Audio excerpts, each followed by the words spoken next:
கர்த்தருடைய பரிசுத்த நாமத்துக்கு மகிமை உண்டாவதாக. இன்றைய வசனம் லூக்கா 1வது அதிகாரம் 37வது வசனத்தில், தேவனாலே கூடாத காரியம் ஒன்றுமில்லை. இப்போ ஆண்டவரால் கூடாத காரியம் என்று சொல்லி இந்த உலகத்தில் எதுவுமே கிடையாது. இந்த பகுதியில் பார்க்கும்பொழுது சகரியாவை குறித்து பார்க்குறோம். சகரியா எலிசபெத், அவங்களுக்கு குழந்தை கிடையாது, வயசாகிடுச்சு, 2 பேருக்கு பிள்ளை இல்லை. அப்போ ஆண்டு சமூகத்தில் அவர் ஆசாரிய ஊழிய அவர் முறைமையின்படி ஆலயத்துக்குள்ளே போய் அங்கே தூபம் காட்டும் பொழுது திடீர்னு காபிரியல் தூதன் வந்து நிற்கிறார். தூதன் வந்து நின்ன உடனே என்ன ஆகுதுன்னா அவர் பயந்துடுறார்.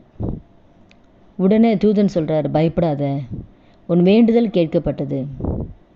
அப்போ மனைவிக்காக ஒரு வேண்டுதல் செய்கிறார், மனைவிக்கு ஒரு குழந்தை வேணும்னு சொல்லி. பயப்படாத, உன் ஜெபம் கேட்கப்பட்டது, உன் மனைவியாக எலிசபெத் ஒரு குமாரனை பெறுவாள். அப்போது உனக்கு ஒரு குழந்தை பிறக்கும், அந்த குழந்தைக்கு யோவான்னு சொல்லி பேர் வைக்கணும்னு சொல்லி அந்த தேவதூதன் சொல்வார். இதே என்னன்னா இவன் நம்பலை சகரியா. உடனே என்ன பண்ணுறாரு, தேவதூதனை பார்த்து, இதை நான் எப்படி ஆண்டவர் அறிவேன், எனக்கும் வயசாகிடுச்சு, மனைவிக்கும் வயசாகிடுச்சு. அப்படி ஆண்டுகிட்ட கேட்குறனால தானே ஆண்டு சொல்கிறாரு உன் வேண்டுதல் கேட்கப்பட்டதுன்னு சொல்லி. ஆண்டோட்ட கேட்குறாரு, ஆனால் விசுவாசம் இல்லை ஆண்டவர் செய்வாருன்னு சொல்லி. கர்த்தர் பேரையும் வைக்க சொல்கிறார். அப்போட எப்படி ஆண்டவரே, எனக்கு வயசாகிடுச்சு, மனைவிக்கு வயசாகிடுச்சு, அப்போ நான் சொல்கிற வார்த்தையை நம்பாதனால இது நிறைவேற வரைக்கும் நீ ஊமையாக இருக்கணும்னு சொல்லி தேவதூதன் சொல்கிறார். அப்போது அவங்க 2 பேருக்கு வயசாகிடுச்சு தான், ஆனால் அவங்களுடைய நிந்தனை போக்கும்படியாக ஆண்டவர் தேவதூதன் மூலம் ஆண்டவர் சொன்ன அதே போல் அவங்களுக்கு ஒரு ஆண்டவர் குழந்தை செல்வத்தை கொடுக்குறார். அந்த குழந்தை தான் யோவான். அதனால் கூட யோவான் ஸ்நானனை ஆண்டவர் பெற்றெடுக்கும்படியாக கர்த்தர் அவங்களுக்கு அந்த ஆண்டவர் அந்த கிருபை கொடுத்துருக்காரு. அப்போது ஆண்டவர்களுக்கு கூடாது எதுவுமே கிடையாது. அவங்க ஆண்டவருக்கு எப்படி வாழ்ந்தாங்கன்னா ஆணுடைய கற்பனையின்படி நடந்தாங்க. அவர் ஆண்டவர் இட்ட கற்பனையின்படியும் அந்த நியமங்கள் படியும் குற்றமற்றவர்களாகி நடந்தாங்களாம். ஆண்டவருக்கு முன்னாடி நீதியாகி வாழ்ந்தாங்களாம் அவங்க 2 பேரும். வேதம் சொல்லுதா, அதிலே நம்ம 6வது வசனத்தில் பார்க்கும்போது 2 பேருமே ஆண்டவருக்கு பிரியமாக வாழ்ந்தாங்க.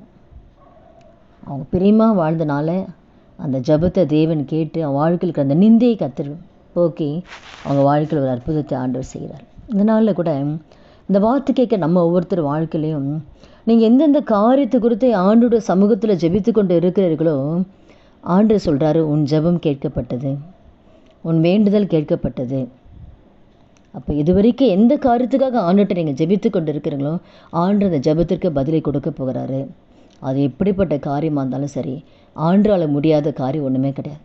வியாதியாக இருக்கலாம், மருத்துவரால் கைவிடப்பட்ட நிலைமையில் இருக்கலாம், இல்லை பல லட்சக்கணக்கான கடன் இருக்குது, தெரியாமல் நான் தவறு பண்ணிட்டேன், தவறாமல் கடனை வாங்கிட்டேன், இந்த கடனை என்னால் எப்படி அடைக்க போகிறேன் தெரியலையே. இப்போ தேவனால் கூடாத காரியம் ஒன்றுமே கிடையாது. அப்போ அந்த கடனை அடைக்கக்கூடிய ஒரு வாசல் ஆண்டவர் திறக்கிறாரு. உங்கள் வாழ்க்கையில் ஒரு புதிய காரியத்தை ஆண்டவர் செய்ய போகிறார். பிள்ளைகளோட எதிர்காலத்தை குறித்து கவலைப்படுறீங்களா? என்னென்ன காரியம் பிள்ளைகளுக்காக, குடும்பத்துக்காக, எந்த காரியம் தேவ சமூகத்தில் கதறி கொண்டு இருக்கிறீங்க, எந்த காரியத்துக்காக ஆணுடைய சமூகத்தில் விண்ணப்பமும் வேண்டுதலை செய்து கொண்டு இருக்கிறீங்க, அந்த வேண்டுதலுக்கு கர்த்தர் பதில் கொடுக்க போகிறாரு. உங்கள் வாழ்க்கையில் தேவன் அற்புதத்தை எப்படி சகரியா வாழ்க்கையிலே ஆண்டவர் அற்புதத்தை செய்து அவருடைய நிந்தையை மாற்றினாரோ உங்கள் வாழ்க்கையில் இருக்கிற நிந்தனைகளை கர்த்தர் மாற்றுகிறார், வேதனைகள் உபத்திரங்களை மாற்றுகிறார். எந்த இடத்துல வெட்கப்பட்டு அந்த இடத்துல கர்த்தர் உங்களை தலைநிமிர செய்ய போகிறார். அதனால் சோர்ந்து போகாதீங்க. உங்கள் ஜெபம் ஆண்டவர் கேட்டிருக்காரு, நிச்சயம் பதில் கொடுக்க போகிறாரு. தேவனால் கூடாதது ஒன்றுமே கிடையாது. ஜெபிக்கலாமா? துதிகள் மத்தியில் வாசம் செய்ய நல்ல தகப்பனை இயேசுவின் நாமத்தில் நம்முடைய சமூகத்தில் வருகிறோம். இந்த வார்த்தை கேட்குற ஒவ்வொருத்தர் வாழ்க்கையிலே ஆண்டவரே, அப்பா அம்மால கூடாத காரியம் ஒன்றுமே இல்லை சப்பா. எந்தெந்த காரியத்தை குறித்து உம்மை நோக்கி ஜெபித்து கொண்டு இருக்காங்களோ அந்த ஜெபத்துக்கு நீங்கள் பதில் கொடுக்குறீங்க. அதுக்காக நாங்கள் நன்றி செலுத்துக்கிறோம் ஆண்டவரே. எப்படி சகரியாவுடைய வாழ்க்கையில் ஆண்டவர் அவளுடைய நிந்தையை கர்த்தர் போக்குனீங்க ஆண்டவரே. அப்போ அவள் வாழ்க்கையில் எப்படி இயற்கைக்கு மேற்பட்ட ஒரு அற்புதம் ஆண்டவரே, அந்த வயதான காலத்திலோட அவள் கர்ப்பம் தரிக்கும்படியாக ஒரு அற்புதத்தை நீங்கள் செஞ்சீங்க ஆண்டவர். அந்த காயமுக்கு நாங்கள் நன்றி செலுத்துக்கிறோம். அதே போல் அந்த வார்த்தை கேட்குற ஒவ்வொருத்தர் வாழ்க்கையில் கர்த்தர் அற்புதத்தை செய்ய போகிறீங்கப்பா. அதுக்காக நன்றி செலுத்துக்கிறோம். அவங்க எப்படி வாழ்ந்தாங்களோ நீதியாய் கர்த்தருடைய கற்பனைப்படி நியமங்களின்படி நடக்கக்கூடிய கிருபை இந்த வார்த்தை கேட்குற ஒவ்வொருவருக்கும் கர்த்தர் கொடுத்த ஆண்டவரை தேவன் வைத்திருக்கிற நன்மைகளை ஆசீர்வாதத்தை பெற்றுக்கொள்ள கிருபை தாங்க. இயேசு கிறிஸ்து நாமத்தில் ஜெபிக்கிறோம் நல்ல பிதாவே, ஆமேன். கர்த்தர் நாமத்துக்கு மகிமை உண்டாவதாக.